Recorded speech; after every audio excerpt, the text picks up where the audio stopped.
is the Bible so difficult to read? We're going to talk about this today in this episode of Bible Studies from the Crypt. Now, for those who are wondering, why are you doing Bible Studies from the Crypt? First of all, the Bible is a book about daily life on planet Earth over thousands of years.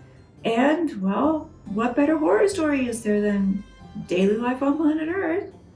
But don't despair. We're in this together. And we're going to find the plot twist to this horror story, because if you actually read the Bible, you will find that a recurring theme is God bringing the dead back to life. So here on the table we have several things, including an antique Bible. This was printed in 1931. And I found this in an antique shop here in Egypt. That's where we currently are. The cover is made of olive wood.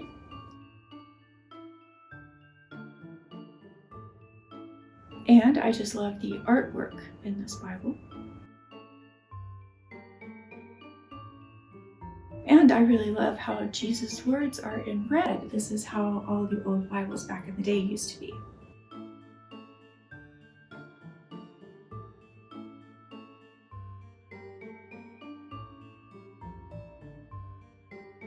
A lot of people struggle with reading the Bible, and that includes me. And let's be honest, the Bible isn't exactly light and easy reading material. Now, when I say read the Bible, I'm not talking about just checking something off of a religious checklist. I'm talking about sincerely wanting an understanding of God's heart and message to us in this strange book called the Bible.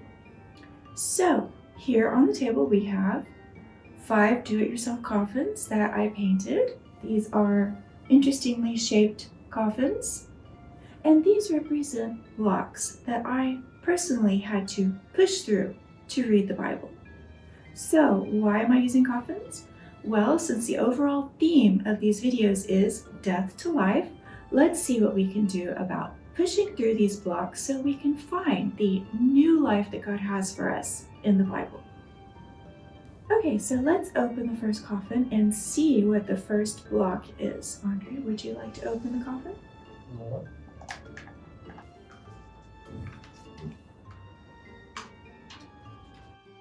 Feelings and thoughts of condemnation and fear. Feelings and thoughts of condemnation and fear.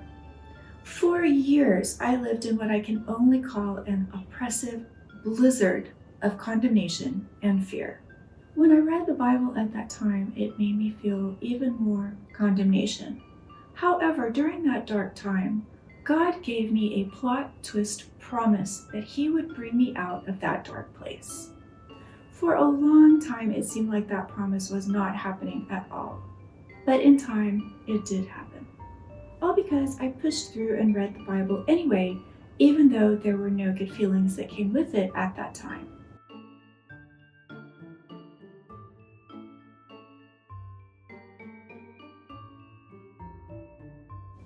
What is another block I had to push through to read the Bible? Andre, would you like to open the second coffin?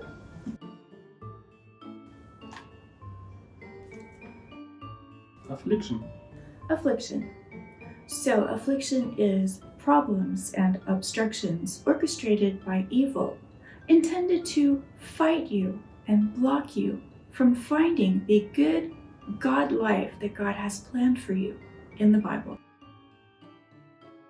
So there must be something very valuable and worth finding in the Bible if you have to fight tooth and nail to get it.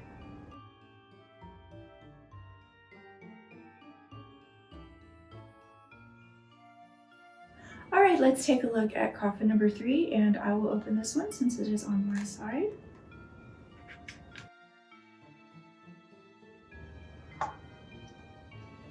Other people's negative reactions.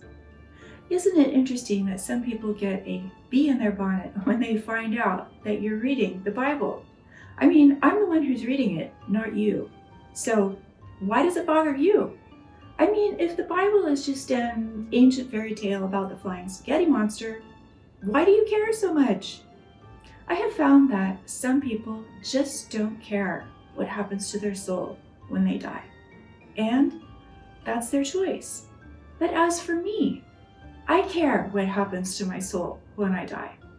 And if this book called the Bible talks about how God literally wants to save our souls from hell when we die, then yes, I'm interested.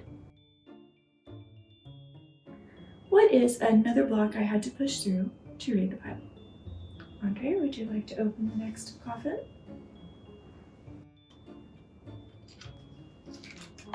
The Bible is confusing. I don't agree with the Bible. The Bible is offensive. So, the Bible is confusing. I don't agree with the Bible. The Bible is offensive. Now, if you're a man and you think the Bible is offensive, that's one thing. But if you're a woman, let me tell you, the Bible is 100 times more offensive. So if I can read the Bible, anybody can. Sometimes I wonder where our modern society got the idea that we need to agree with something first before we can listen to it.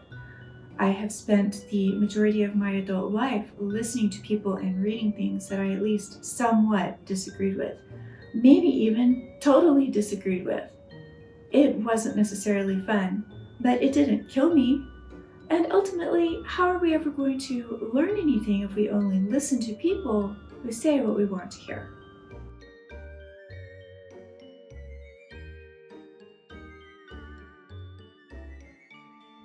Okay, so let's take a look at the last block.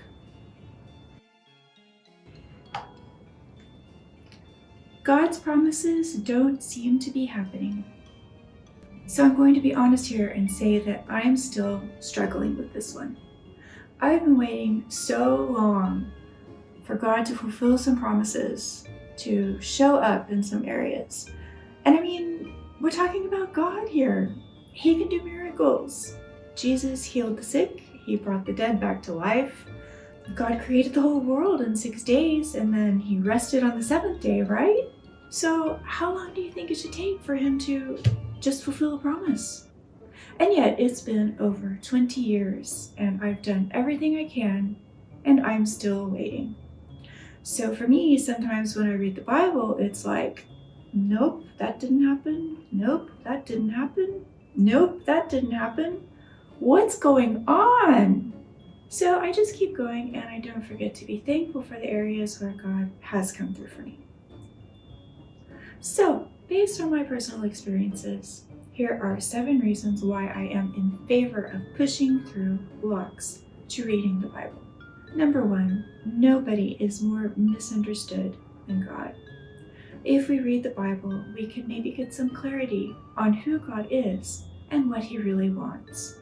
As one example, for many years I heard from churchy type people that you're not supposed to question anything that's in the Bible or anything that God says. But after I started doing my independent research, I found that God actually loves questions if they are from a sincere heart. Why? Because questions show you really want to take his words to heart, but you're struggling. It's like you're saying, I want this, but I can't believe. Let's take a look at a Bible verse about this. If any of you lacks wisdom, you should ask God, who gives generously to all without finding fault, and it will be given to you. So this leads to the next reason why I am in favor of pushing through any blocks you might have to reading the Bible. Number 2, you don't have to clean up your life first. It's amazing to me that we can come to God as we are. You may be in a dark place today, but God has a plot twist waiting for you, and all you need to do to get it is show up. Number 3, learn about your new best friend, Jesus, the Son of God.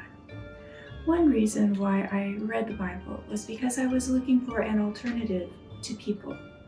People had let me down. They had hurt me. They sometimes came and went with no warning. And I was tired of the insecurity of relying on people. I needed someone who was consistent and really cared. Someone who would not give up when things were tough, which was, frankly, quite often. Reading the Bible helped me to find my new best friend, Jesus, and to develop a dependence on Him by faith. That doesn't mean I don't have people in my life, but my first and biggest trust is now always in God. Number 4, find out how to invest your heart.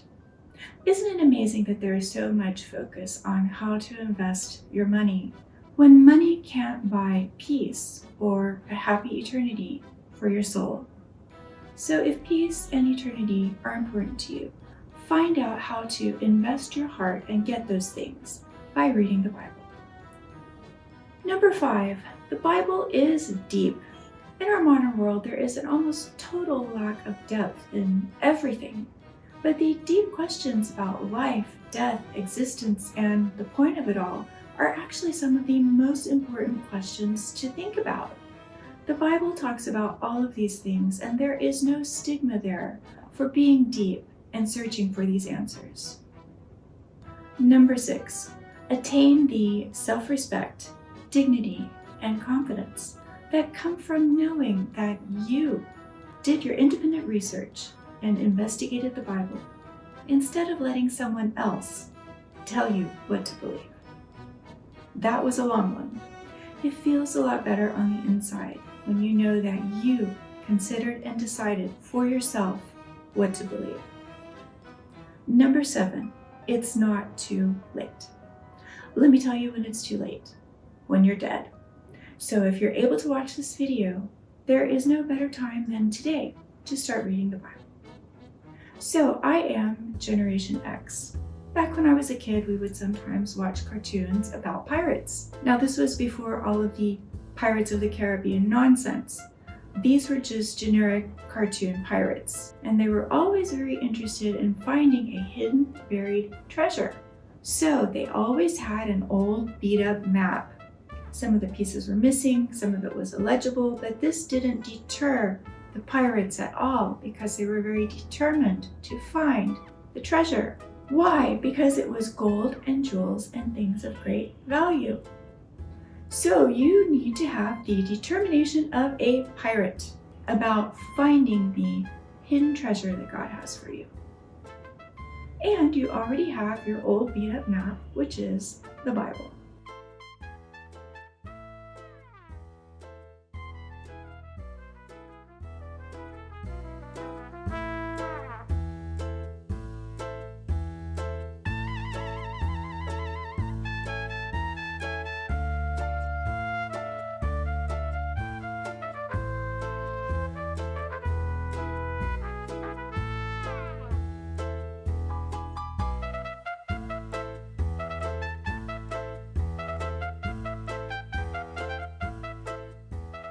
So here we are in my creative lair. This is where I do a lot of my brainstorming, crafting, and costuming. And as you can see today, I am set up to paint the do-it-yourself coffins for this video. I have some new paints, brushes, and some decorations. And here in the center, you can see the 5 coffins are ready to be painted. And these are actually incense containers. So when I saw these, I thought, oh, they look kind of like coffins. So I used my imagination to repurpose these into coffins for this video. I was amazed at how peaceful it was to just paint something. It was really so enjoyable, and it was an activity that I had not done in a very long time.